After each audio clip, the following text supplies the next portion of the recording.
ready? Okay. All right. Hello. We're gonna be cooking some tofu patties today. So the ingredients you need are a pound of ground pork. I usually use pork, but you can make it healthier by doing turkey. 1 egg, a block of tofu, and salt, pepper, and ground ginger. You could use fresh ginger if you wanted to. That's optional. Those will be to taste. And then a little bit of oil for when you start your frying. So the first thing you want to do is drain your tofu. You can use local tofu blocks. The patties will come out a little bit different because the shape is different, but you basically want like these squares here. So you cut the thickness first and then cut it in half, and then you end up with like these four rectangular, sorry, my fingers are wet. The four rectangular blocks. And then what I normally do is the inside, since the outside of the plastic container tofu is a little bit more together, like less soft on the outside, I usually dig out on the inside part. So as you can see, I actually started from some of the inside, the other blocks. And then what you take what you scoop out and you put it in with your meat.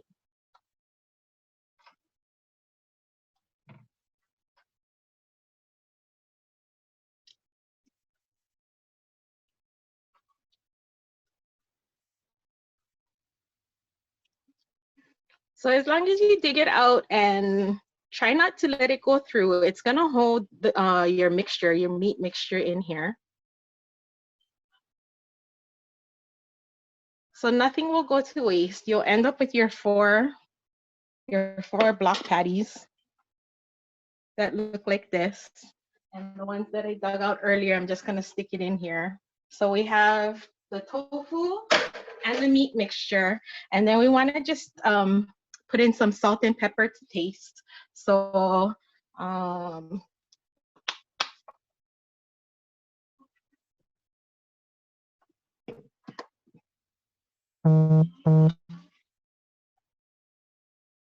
and that's completely optional, because if you wanted kind of a healthy alternative, you can serve this with shoyu, but you can also use like that amino acid thing from the Brags.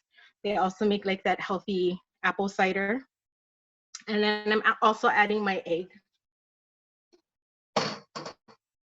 So you're gonna mix this up. And then what I do is I just kind of make the tofu a little bit smaller so that it's not such big chunks. And then I mix everything together. So as you can see, you're gonna end up with a lot of meat mixture, but that's okay because you're gonna form the rest of the mixture into patties, like regular patties. And I normally make them a little bit smaller because you're not, I mean, I guess you could stick them in burgers if you wanted to. I normally serve this with steaming rice, and then you can, like I said, top it off with shoyu or that amino acids. So once this is mixed up, then you're gonna take your tofu rectangles and then you're gonna fill it up. You're gonna try and make it flush. I guess it's okay if it's a little bit, if it's mounting just a little bit. Elijah, turn on the stove to medium high.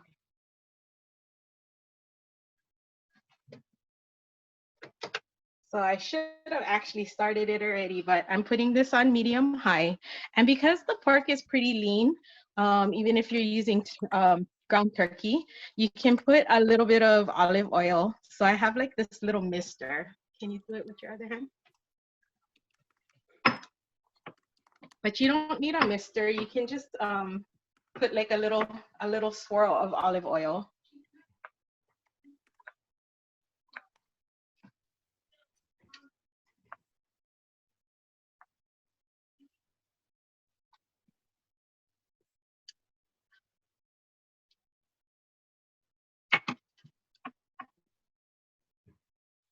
Go for it, man.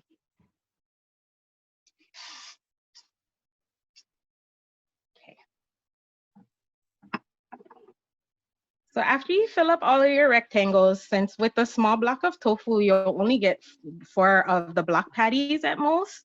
If you use local tofu, it's a little bit bigger. You might be able to use all your mixture, but I like the variety because normally when you look at tofu patties, you normally have just like the regular hamburger patty looking patties. And then this way, like you get a bigger chunk of tofu in there. It feels a little bit healthier than just eating the patties alone. You should, with the rest of the mixture, you should be able to make like maybe 4 to 5 more patties. And then so this one recipe can feed like 2 to 3 people. But like in our house, since I have a very growing boy, it really like this could feed my son alone. But anyway, so after you do your mixture and you have your pan heated up, I usually do the face down first because then that way any of the oils coming from the meat will drain out and not just kind of be stuck in the pocket.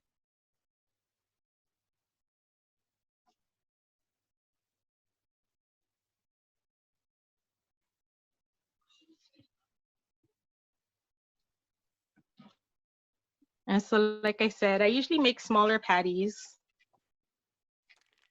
So on top of the recipe, I think I put like 2-inch patties, and then I'll fry those on both sides until they're brown. You'll want to cook it through.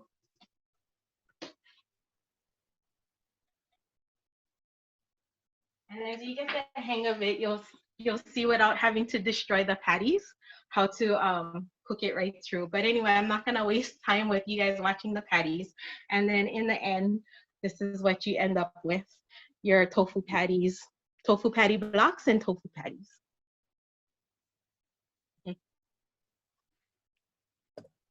Thank you, Teri. I just wanted to make sure everybody knew this is Teri Evangelista from the math department. She's the program coordinator there, and her son is the videographer for today. Does anybody have any questions? This is such a novel way of making tofu patties. This is the way my mom did it when we were growing up, and I do know like this is unusual because like normally you see like the regular patties, and so our family, like I'm half Japanese, so our family, we love tofu. We would eat a lot of tofu, so this was just a kind of like a spin off of the traditional tofu patties. That's so awesome. Any questions, anybody? There's my cameraman. Thank you. Thank you so much for staying with us. Is there a sauce that you usually serve with that? Not really. Like you can do like, so we usually top it off with like shoyu or something. I'm sure you could probably do like a ginger shoyu sauce, and then that would be pretty good too. But normally we just eat it like that. It's good to go. And then like over rice. So if you want to be healthy, you can do hopper rice or brown rice. I'm thinking of experimenting. I like that recipe. I think it looks really cool. And if you put maybe a oyster sauce, it'd be kind of fun too, huh? Yeah. I was like trying to keep it simple because like if I get fancy, like I'll put a little bit of teriyaki sauce in the mix, and then that gives it flavor. Then I don't really even need to do the salt and pepper and all of that other stuff. Right. Good job. The tofu I use, I got from Costco. The house, I think it was house something. So like whatever is the block tofu, because you can get it from Foodland or you can get it from Safeway. So that one is like the block. I like that one because I know consistently the consistency of the tofu is always going to be the same. Like I said, you could use local, you can use local tofu. Your patties will be a little bit bigger, but then you won't end up with little extra patties if you use the local tofu. But it's good to buy local. And then I think I addressed everything in the chat questions. Was there any other questions I missed in the chat? No, that's so great. Thank you so much, Teri, for sharing. We really appreciate Thank you. learning this really new way of making tofu patties. Thank you for letting me share. And nice to see you guys. You too. Thank you. Okay. So Dean, will you share your screen, please? So Dean Good Louie morning, everyone. is sharing a dish made by one of his friends, Rosa Mariotti, who teaches in the Elwood. I think she teaches Baking 101, right, Dean? Something like that. Right. So we have a series of classes this fall through Elwood, Extended Learning and Workforce Development. So we've got 3 classes. We've got Culinary Gifts from the Kitchen. That's on September 15th. September 19th. They're all on Saturdays, September 19th. I've got Basic Baking 101, which is going to be hopefully a very popular class because there's not a lot of baking classes on island you can take. And then we also have an Italian Thanksgiving, which is going to be November 7th. So if you have an interest in that, you can sign up through Mālama building or online through the ELWD website on the UHMC website. Rosa is a really effervescent instructor. She's hands-on, and we'll be conducting the class in Mālama 105 with social distancing. So what I'm going to do is I'm going to share a really great recipe that she has. And if you're not, or you're a novice to baking, this is a great kind of a sweetbread, a small loaf of sweetbread that she uses for her crostini. Okay. Let's make sure that the sound comes through, right? Hold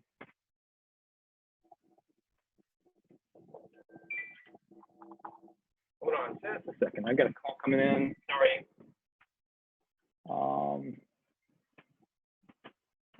Okay, so here we go.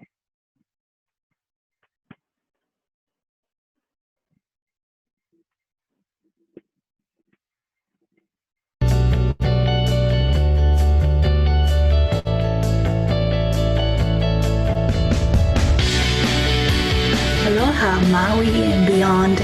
My name is Rosalinda Mariotti. I will be your cooking instructor for the Italian cooking classes at University of Hawaii, Maui College. Today we are making something very simple together, a little pupu, a little crostini, very summer flavors. We're going to use cucumbers, so it's going to be delicious and fresh, and it is said to be Queen Elizabeth of England's favorite snack.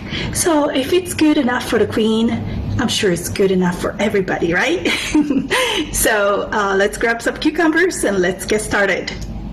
For the bread, I have 1.5 teaspoons of instant yeast and 3 tablespoons of sugar.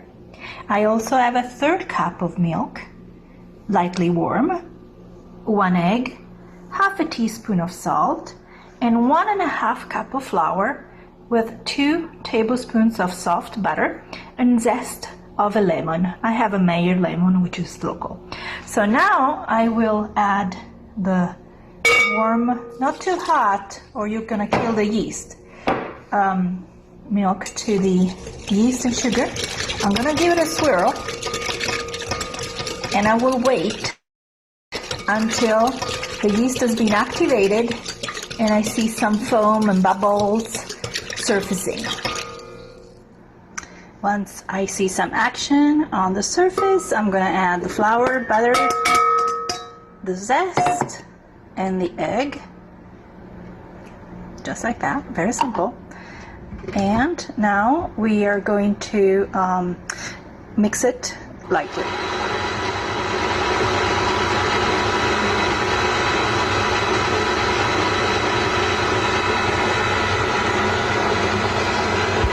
As you can see, I still have my salt. I'm now going to add it until all the ingredients are mixed and I have a nice cohesive dough. It's gonna be sticky, which is okay, it's a sweet bread. So far the dough has been going for like 2 to 3 minutes, and you see it's cleaning up the bowl nicely, gathers all around the hook. That's what I want to see. So now I'm going to stop it for maybe 10-15 minutes, and then I will add the salt. So this time we'll give the yeast a few more minutes to recuperate and be strong, and the gluten to relax, and then I will add the salt. As you can see, 15-20 minutes have gone by. I got distracted. Maybe 20 minutes have gone by. So now I'm going to add the salt, half a teaspoon of salt again, and give it a quick mix. About a minute or so. Again, the dough is perfect, cleans the bowl nicely. See, gathers around the hook. It's not too sticky. It's a little sticky, which is good, but not too much. Voila! Now our dough is done, and we'll be resting for about a couple of hours at room temperature until it doubles in volume. It's not going to be a very big loaf, but see, it's kind of sticky. A little sticky, not too much. And I'll see you in a couple of hours. Here's our dough. Nice and soft. Here we go. And now we're gonna shape it very easily. You see, it doesn't even stick. And voila. I'm just gonna shape a little round loaf. No flour is needed, which is fantastic. I have prepped my silicone mat. I want to keep just a nice round shape, like so. And I will brush it with egg wash. Here is my egg wash, which is an egg yolk, a little bit of salt. You see, makes it a little darker, and a splash of water. I will do this operation a couple of times, once right now and one more time before I place the loaf in the oven at 350 degrees. So I'm going to warm up the oven, and I'm going to let the loaf rest until pretty much doubles in size, maybe an hour and a half. The bread is rised, and it's about twice the size that it was before. And I'll brush it one more time, and then I'll place it into the oven at 350 for about 30 minutes. Ta-da! This is the bread. Let's lift it up. 30 minutes in the oven at 350, the first 15 minutes convection, and then static. You see, it's a pretty dark, but because of the sugar, it will be nice and light inside, but dark outside. It's extremely light. It's the old traditional Portuguese bread. It's called massa sovada in Portuguese. So here we are. Let's see. Moment of truth. It should be nice and yellow and bright inside. Nice and rich. Beautiful. So this is going to be toasted for our crostini. And we will make a nice crostini with cucumbers. See you in a bit. So these are ingredients we need for our Benedictine pupus or crostini. We have half a cup of cucumbers. I diced them really coarsely. These are the kiki cucumbers or keiki cucumbers, the teeny cucumbers that we find here. They are local, and you don't have to seed them or skin them because they are super sweet and tiny. So half a cup of those. I have 2 tablespoons of herbs of your choice. If you use mint, use a little bit less. Some people like mint. I like parsley and cilantro, about 2 tablespoons. Then I have 2 tablespoons of coarsely chopped Maui onion. I have chives. Of course, I have a little bit of salt and Philadelphia cream cheese. It's just a plain Philly. I don't like the Neuchâtel. It's just the original. So we need 4 ounces of that, so half a stick of Philadelphia cream cheese. And then remember the massa sovada bread? I toasted it with a little bit of butter, and I have about 6 slices, half slices, and that's where we are going to put our mix of cucumbers and cheese. Delicious. As I said, this recipe is so simple, it just comes together in 5 minutes, literally.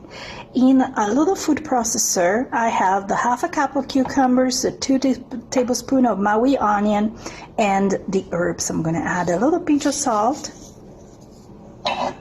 And I will just zap it and chop it a little bit, okay? This is gonna be noisy, okay?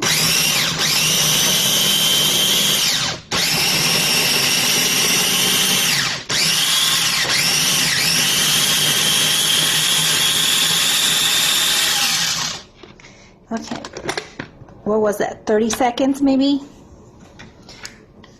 Here we are. Smells so delicious and fresh. So now I will transfer all this goodness into a bowl to strain it, because there's going to be a lot of water from the cucumbers. Here we go.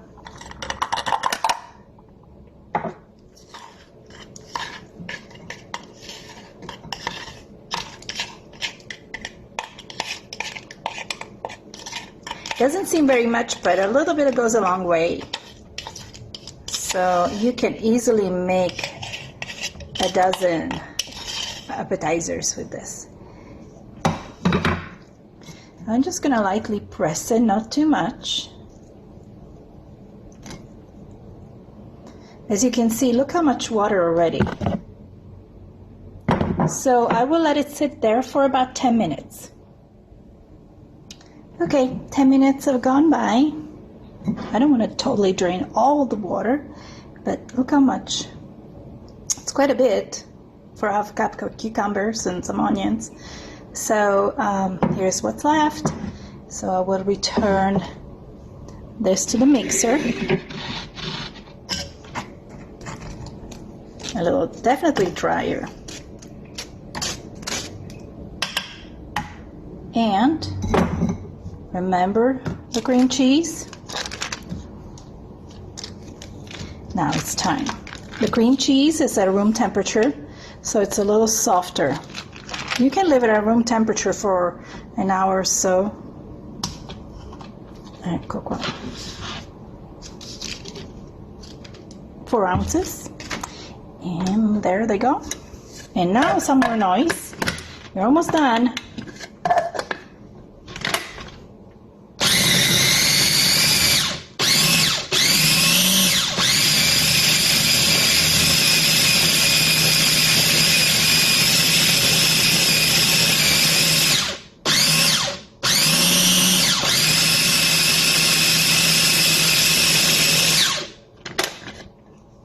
This is gonna be the easiest to spread one has ever done. Notice there is no garlic. As I say, Queen Elizabeth does not eat garlic. So this is the perfect recipe for her or everybody that does not like garlic. And this is done. As I said, don't blink or you will miss it. Voila! This is our Benedictine spread. It's nice and chunky a little bit. You can see the specks of cucumbers. It's nice and green and like a very springy green. Now let's get the bread.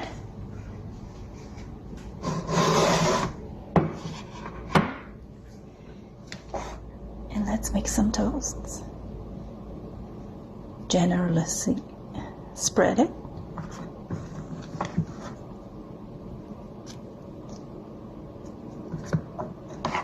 I'm not going to make all of them, maybe 4 or 5. I do have enough for about a dozen if you're not very generous. And if you want to be very generous, maybe 8 to 10.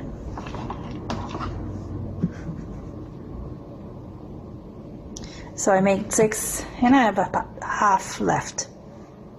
And now we can doll them up with the garnishes. I transfer 3 of the crostini to a plate, and we are going to garnish each of them with a little bit of cucumber, a slice of the cakey cucumber, like so. Then I have some pretty flowers, some edible flowers for color. Let's pick something They're so pretty.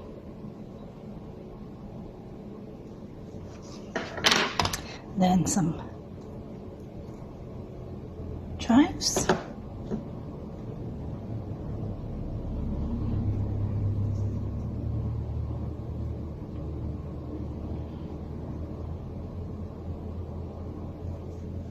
And the piece de la resistance, it's going to be a little cured egg yolk from a friend of mine. He's a chef, lives in Lahaina, and these are delicious. So I haven't added a lot of salt because these are quite salty, and they will provide a nice umami and salt touch. So these are crostini. Benedictine crostini. Yum!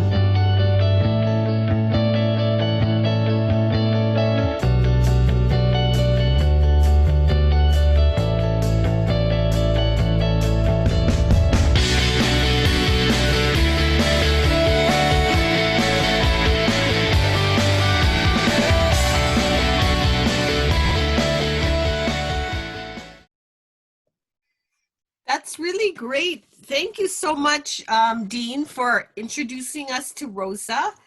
I have a question about those egg yolks. So where did you get those from? She got them from somebody. I just looked it up just the other day because I need some salted duck eggs when I make my jung. So instead of trying to go to Chinatown and find those, you can go to Chinatown in Honolulu or anywhere else that has a Chinatown, and you can find cryovac or vacuum sealed cured duck eggs. But it looks like this might be chicken eggs. So there's a very simple recipe. You can just Google it, cured chicken eggs, and you basically put these egg yolks on a bed of salt and sugar, or just salt, and pack them for a week in the fridge. And they firm up, and you can let them air dry, or you can put them in the oven. I haven't tried it yet, but it's my next toy, or next kind of thing I'm going to do. So a couple of notes on that video as she did it. For those of you who don't have any electronic appliances, you could knead the dough by hand in a big bowl and let it proof that way. That's one thing. And the other thing, instead of using a food processor, if you don't have one, you can actually grate the onion and the cucumber and let it sit in a bowl to drain. So those are the only other two things. One more thing, if you don't want to bake, you can buy a baguette or some bread that's a loaf. This is a brioche style bread. That's bread and egg yolks. And you can slice it using a store-bought bread. So those are other solutions you can do. And if you don't have the cured chicken egg, you can use maybe tobiko, fish eggs that have a little bit of salt content, or just put coarse Hawaiian salt on top. Those are the things I thought about as we were doing this video. And then don't forget, I've got 3 classes, and you can look on the ELWD website. September, October, and November, we have Saturday cooking classes in La Lima. So hopefully you'll be able to, if you enjoyed this one, maybe you can sign up. They're $99 a piece, and it's from 2 to 5. Thank you so much, Dean. Marc Antosch is up next. Marc, would you please share your screen? Yes, thank you.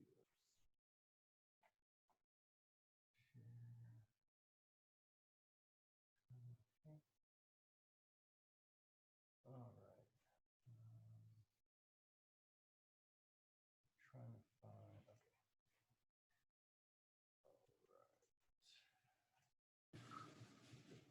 okay. I'm going to apologize. I'm going to try some new software I just learned about today. It helps with broadcast quality. So if it doesn't work, I'll go back to the Zoom. But just want to see if people can hear and see me. Basically, I'm going to be making mushrooms casino, and you're probably wondering where the name comes from. It comes from a dish called clams casino, which is basically, from what I found out, it derived from hotel in Rhode Island where one of the chefs was asked to create something special with clams. And I used clams, and basically there's a breadcrumb component, there is bacon, and obviously when you add bacon to anything, it tastes yummy. So I'm gonna kind of switch that up, try to make it a little healthy. My version is not healthy, but I show you how you can do things to make it healthy. I made a video just so we can kind of cut through some of the clutter because there's kind of a few processes involved. So I'm gonna play that now, and I hope this works.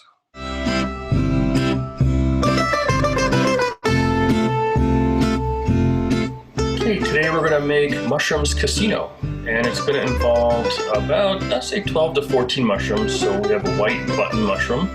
I use about a wedge of lime and some bell pepper, as well as some shallot, or you can use a regular onion. We have a jalapeno, we have some parsley. You're gonna use about 1 or 2 cloves of garlic, and then we're gonna have some eggplant, and if you'd like, you could add some white wine for flavor and some spices that consist of sea salt and pepper, as well as some paprika. And to keep it healthy, we're gonna add some quinoa, and then we're gonna have clams, which are gonna be chopped clams. They come in a can. And we have some yogurt, and the rest is optional to make it a little more flavorful, but less healthy. We have some panko, and then we have some spinach artichoke dip, and also we have some prosciutto. So those are the ingredients that we're gonna be using, and let's go into it. All right, once you have your prep area set up, you'll want to take off the stems off the mushroom, kind of like that. And basically we're going to fill them up with some stuffing shortly, but just take out the stems, and we're going to actually use the stems as part of the dish. So we're just going to kind of finely chop the stems into little tiny diced pieces, and we're going to keep those for the dish.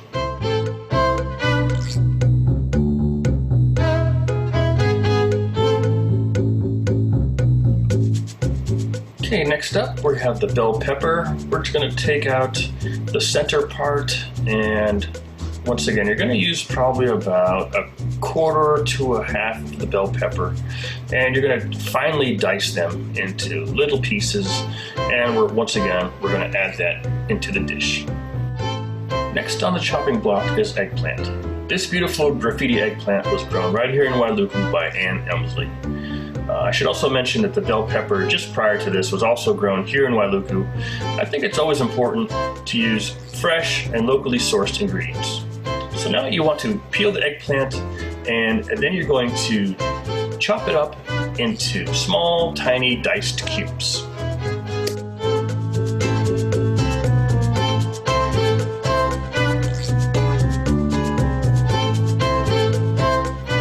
I'm actually going to take the eggplant and put it on a separate plate because it will take a little longer to cook than some of the other ingredients. And next up is going to be curly parsley. You kind of want to cut it fairly coarse, and then once again we're going to put it on a separate plate because we're going to use that in a couple minutes from now.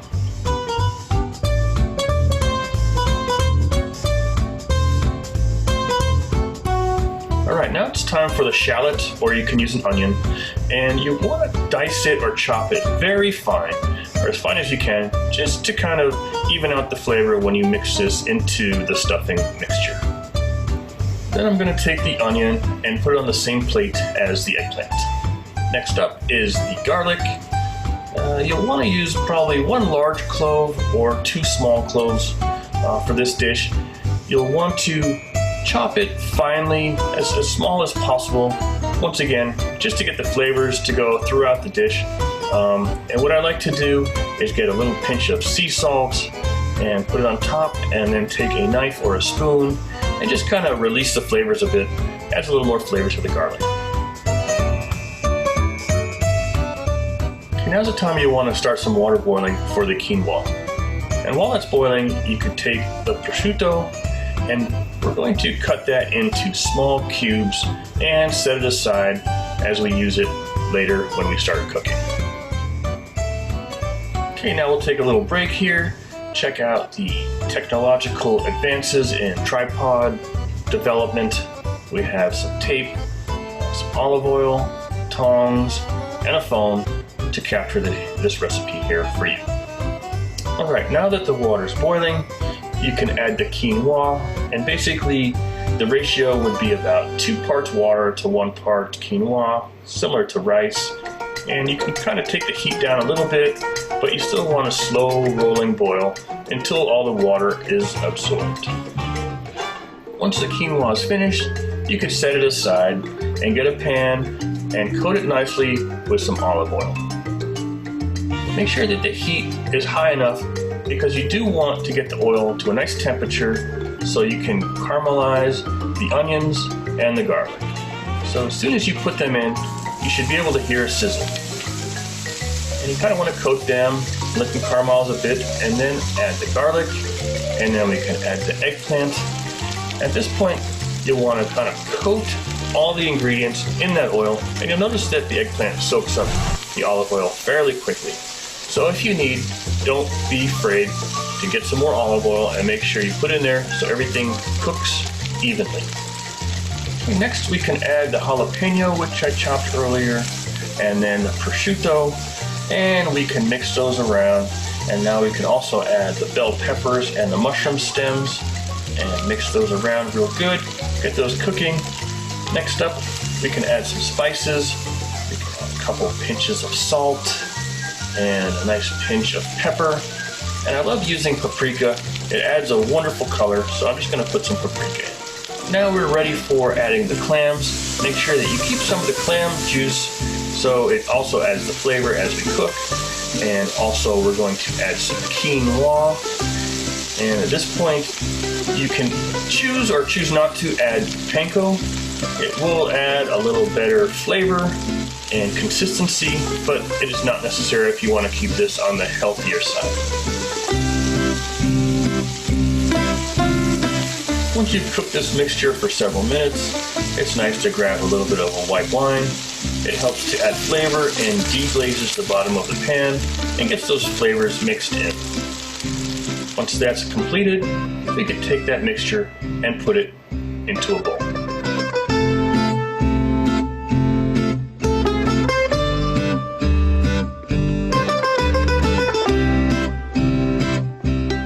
Okay, next we'll take the parsley, add that to the ingredients. And some of the next ingredients are optional. They will improve some of the consistency and flavor, but if you want to keep it healthier, you don't have to add. We have Greek yogurt here. You can use sour cream or even some goat cheese.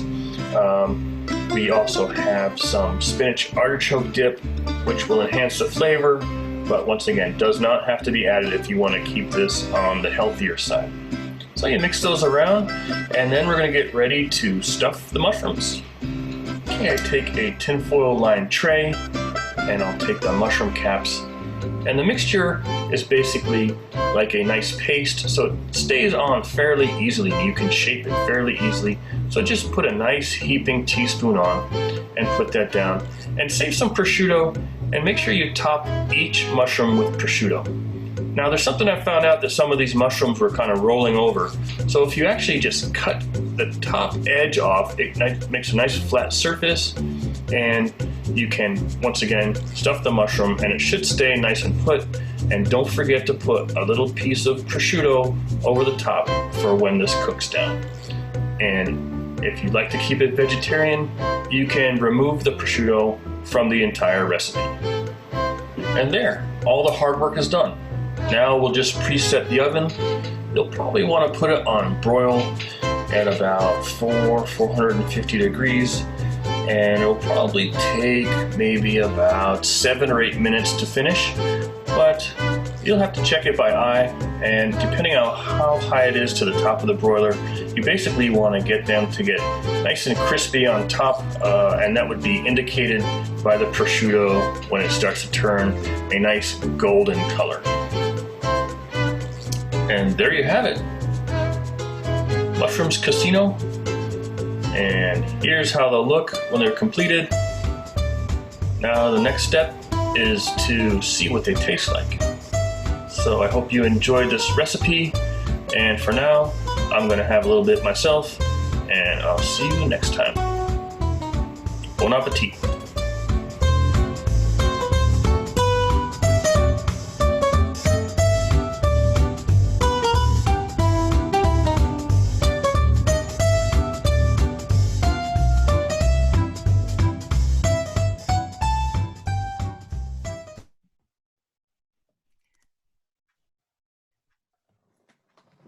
Thank you, Marc. That was really awesome. I really like the way you showed us how to mash up that garlic with a spoon and that salt. I never thought of doing that, but From my dad. maybe because I don't cook very much. But does anybody have any questions for Marc and his terrific dish? This is Bryan. I have to say, Marc brought some in to the office when he did this, when he cooked them, and they were insanely good. This is definitely one to add to the list. Oh, we're jealous. We want to try it. Well, thank you, Marc. Bryan, this is the wrong Hieda, show to thank you have- so oh, much for being here today. And I think you're making a recipe that kind of goes off of your previous recipe with the refried beans. So that's really awesome as well. We can get a refresher on that. I am, but I kind of modified that recipe. That the potato thing I did at the last minute was trying to like cut steps because I sometimes make potatoes separately, and I wouldn't recommend that. I'm going to update that video at some point. I just haven't had the time, but it does. This recipe does use the refried beans I'm referencing from my previous video, and for the most part it's the same recipe. You just take out the potato part, and that's because it kind of gets the potatoes break down in the Instant Pot and it gets kind of mushy and gritty and it makes it a little weird. But a little background on this, I'm not sure if you folks, it's a lot of familiar names on here, so you know me, but you might not know that I'm half Mexican, and my mom was actually immigrated from Mexico. So growing up, we had a lot of, Mexican dishes, was just kind of a staple, and which I took for granted at the time, but now I really enjoy her cooking. And she does it the traditional, the way that she learned, I guess, growing up, which is, it's different, and it's extraordinary, and it's really a treat to have, and it's a lot of work. So I don't have that kind of talent in terms of cooking, and also the time it takes. So what I try to do is kind of figure out ways to emulate some of that food growing up in a way that's quick and healthy and alternative, which is when you talk to a traditionalist like my mom, it's like murder. So it's kind of interesting. But I think she's now that I'm cooking more, when she comes over, I think she enjoys it a bit. I'm not, she'll probably watch this later. So thanks, Mom, for everything and all the stuff you taught me about food and everything else in life.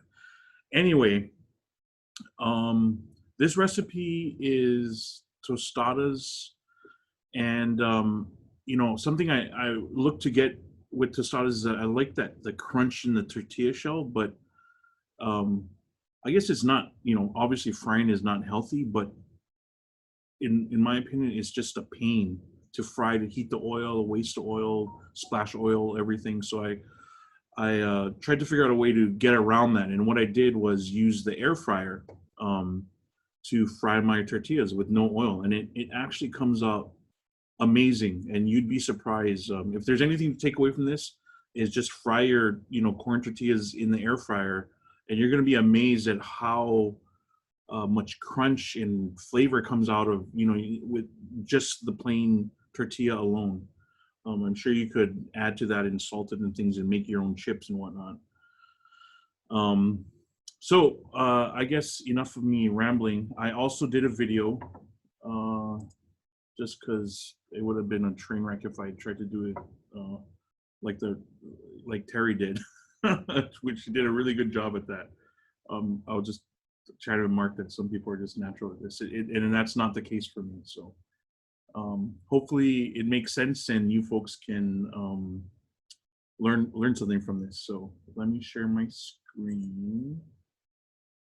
Optimize for sharing a video clip. Screen 2. Okay. All right, so I'm gonna make this full screen, and here we go. Welcome everybody, my name is Bryan Hieda, and I will be going over making air fried tostadas tonight. So without further ado, let's get started. The first thing we're going to go over is the ingredient list. We need 2 Beyond Burgers, packet of taco seasoning, 2 cubed potatoes, 6 minced garlic, a teaspoon of seasoned salt, half a teaspoon of ground pepper, and cooking oil. Next, we have a large pan on medium heat. Gonna add some oil, coat it nicely, give it a little time to heat up. And the next thing we're going to do is throw in our minced garlic. It's going to sizzle up nicely and continue to cook. And we're looking to get it to be a light brown color. Continue to stir until you get that nice golden brown color. And once you do, it's ready to put in the potatoes. Here my potatoes are raw, so it's going to take quite a bit of time to cook this all the way through, probably about 15 to 20 minutes. Perhaps you could speed that process up by microwaving the potato for, I don't know, 5 minutes in the microwave before you dice it up. But I just chose to start raw and skip that whole step and just let it cook for a little longer on the medium heat. Something I should add is that I have this 3-step process when cooking the potatoes. I stir it, cover it, let it sit for a while, and then go back to stirring. And it's just this repetition of this process to make sure that the potatoes cook evenly. I'm about at the halfway mark of the cooking of the potatoes now, and I can see them browning a bit, so I'm going to add in the seasoned salt and pepper into the mix and continue with the stirring, covering, and cooking portion for another 10 to 12 minutes. Okay, we're about at the 20-minute cook time, and you can see that the potatoes are nice golden brown and have a nice texture to them. So I'm going to transfer them out of my pan and set them aside for now. And next move on to cooking the Impossible Burger patties. I've just turned down my pan heat, burner heat to 4. It was on 5, medium, so this is medium low. And I do that because the burgers tend to cook pretty quickly. I'm throwing in the burgers whole, and then I'm going to use 2 spatulas to mash them up and break them up into little bits and pieces until we reach a consistency like ground beef. As you continue to mash it up and cook, in a few minutes you'll arrive at a consistency that looks like this and is a bit brown. Now we're ready for the seasoning. I'm using McCormick's original taco seasoning packet, but you can use really whatever you want to match your heat and saltiness preference. You'll notice that as you continue to mix it up, the seasoning will suck up all the juices that came out of the burger mix, making it a little dry. But don't worry, because when we add back the potatoes, there's a little moisture in that, which will help evenly coat the mixture. So just continue stirring until you see that the seasoning has covered both the potatoes and the meat mixture. Okay, we have an even coating of the seasoning on our mixture, so we are done with this step, and we'll transfer the mixture to a container for use later. Now that we're done with our topping mixture, we will move on to air frying the corn tortillas. My air fryer is actually a toaster oven type unit, so I'm able to fit in 4 tortillas nicely. So I'm just gonna arrange them like so. They can overlap a bit. It doesn't really matter because they will shrink down as they cook. I want to make sure is that we're on air fry. We have our temperature set to 400 and it's going to run for about 5 minutes. Okay, we're at about the 5-minute mark, so we're done with side 1. Look at that nice steam come out of there. We're going to flip them over and run the oven, the air fryer, for another 3 minutes or so. You just want to be careful to kind of keep an eye on things, because this point with the temperature of the oven, it can cook really fast and we don't want to overdo it and burn them. We're at the 3-minute mark. Look at that nice golden brown tostada shells. They come out really nice and you'll be surprised how crispy these guys are. Alright, we're on to the final stretch. Assembly of the tostada, the easiest part. Alright, tonight I have my assistant, my lovely assistant, helping me put this together. So first we start with the beans. Put a nice amount there on the crispy tostada. Then add our potato and Impossible Burger. Oh, it's not Impossible. What is it? Beyond Burger. Filling. Add a little bit of sour cream. Maybe the cabbage first. Cabbage kind of helps add a little crisp, a little more crisp to it.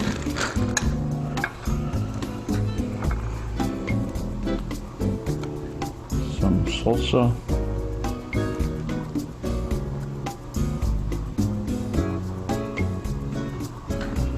And finally, the cheese.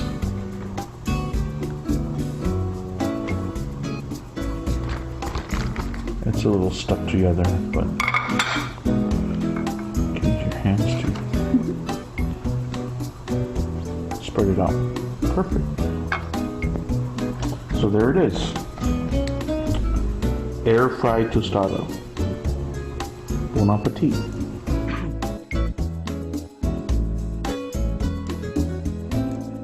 So I have my wonderful taste tester here, Matson. Can't wait to crunch into that. Is that crunchy, buddy? Give me a thumbs up. Enjoy.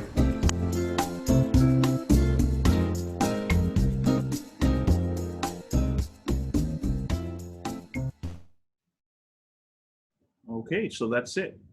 Thank you, Bryan. If other people have questions, but I just wanted to make a comment about your mom, Elma. Elma takes classes at Fashion Tech often, and I've had the pleasure of having her, I think it was tacos one day, and for sure, her food is so delicious and authentic. And she's just such a sweet person, you know, just a lovely lady. And you know, we all love Bryan, and I think he must have gotten his Oh, thank you. great personality from his mom, Elma. Thanks, Grace. I mean, Joyce, that was really kind words. And let's see if we have any other questions. Anybody has any questions for Bryan?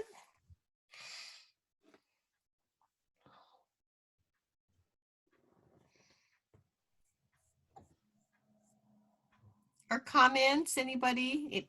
Has anybody tasted Bryan's refried beans or anything?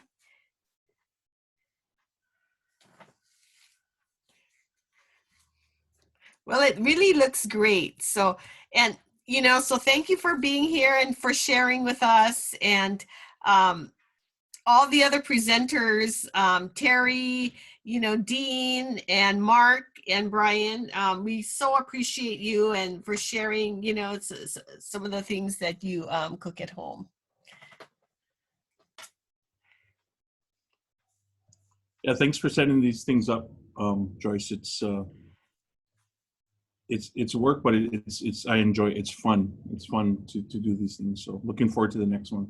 Yay. Okay, take care, everybody. Have a great day.